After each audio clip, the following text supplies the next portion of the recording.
In the summer of 1934, John and Wilma Fairbank accompanied Liang, Sicheng and Lin Huiyin to Shanxi. Ostensibly, they went to escape the summer heat. But in reality, they were going to Shanxi to investigate the ancient buildings in the south of the province. From this trip onwards, the two couples would be inseparable.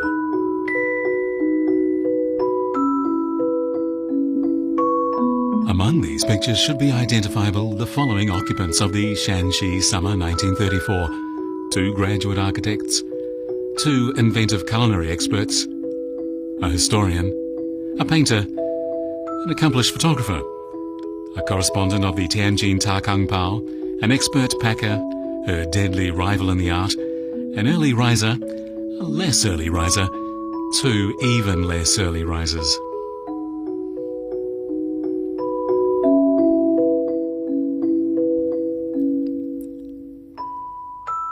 Our time with Sicheng had been relatively limited in Peking, but here we four ate 3 meals a day together and discovered the first day that he loved hot, peppery dishes.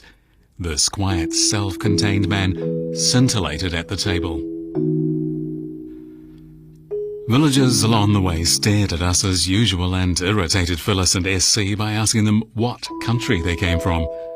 They couldn't understand Chinese and foreigners travelling together. While we were gaping at the wonders of ancient China, modern China gaped at this marvel of Henry Ford's. Lin Huiyin had been writing a regular newspaper column, and she continued to do so during the trip to Shanxi. It was called Window on the Outside World. The 1930s were her most prolific writing period. In 1934, she published a collection of short stories under the title At 99 Degrees. The literary critic Li Jianwu commented on it as follows. In an era when male writers cannot let loose their imagination and passion, a woman has done it, focusing her eye on a segment of life which she has described in a truly unique way. In 1936, the Tianjin edition of the newspaper L'Impartial celebrated its 10th anniversary. Coinciding with the occasion, Lin Huiyin was invited to become its literary editor. In addition to her other work, Lin Huiyin lectured on English literature at the Girls' College of Peking University. One student commenting on her teaching style wrote, "Fluent English, very agreeable voice like chocolate to the ear, easy to get along with, laughs heartily, very lively and passionate in class." Lin Huiyin always looked very modern, wearing a Western-style suit and high-heeled tan shoes, and whenever she arrived to give a lecture, she would be mobbed by her students.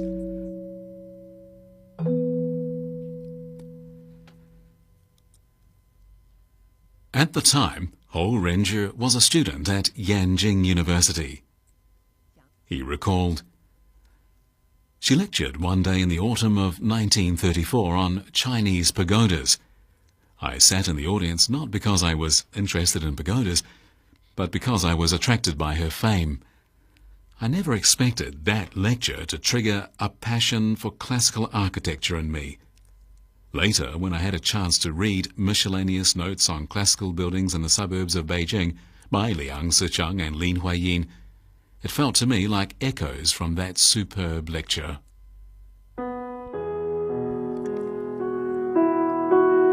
Tall city wall towers and the damaged bases underneath sing of past history.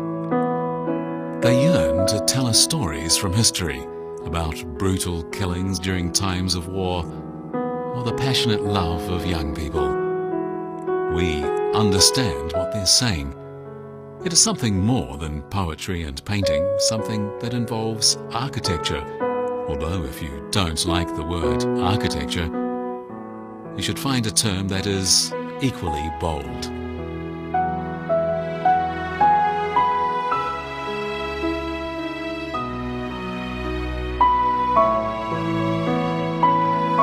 But time was working against Liang, Sicheng, Lin Huiyin and the Society for the Study of Chinese Architecture. In 1931, Japanese forces occupied northeast China, and within 2 years, the whole of North China had fallen to the invaders. 他说，当时日本人进攻中国好像已经这个企图已经很明显了。他说我和梁先生两个都清楚地认识到，我们必须在最短的时间里面把这个华北的古建筑、重要的古建筑全部吊塔，否则就来不及了。On December the 9th, 1935, university students took to the streets of Beijing to protest against the so-called North China independence imposed by the Japanese. All-out war was looming. At the end of that year, John Fairbank and his wife Wilma wound up their 4-year stay in China and prepared to return to the United States. In December 1935, no fortitude was required of us. Wilma and I were going on our way to a happier world. You see, I was biculturally brought up, and there's no denying that bicultural contact and activity is essential to me. Before you two really came into our lives here at Number 3, I was always somewhat lost and had a sense of lack somewhere, a certain spiritual poverty that needed nourishing.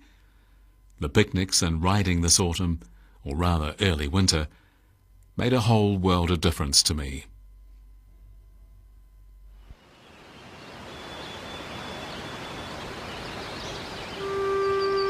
Leaving friends like the Liangs was traumatic. We had learned from each other and given each other all we could. Phyllis had become the closest friend to both of us.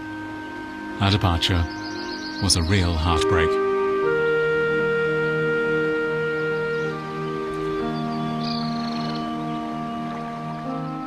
Ever since their first meeting in Beijing 4 years earlier, the two couples had enjoyed a strong friendship. The next time they would meet, John Fairbank would be at the peak of his academic career, while Liang Sicheng and Lin Huiyin would be struggling just to survive. For the rest of their lives, the Chinese couple would be subjected to almost constant pain, either from warfare and new political movements, or from illness and mental anguish.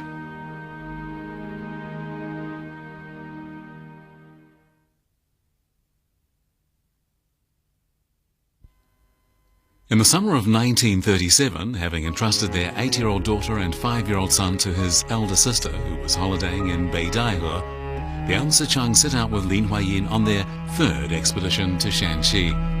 They were accompanied by Mo Zongjiang and a number of other experts.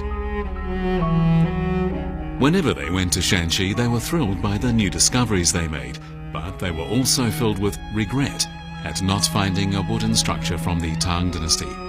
Horiyuji Temple in the Japanese city of Nara was built in the year 670 AD, and it was the pride of Japanese scholars.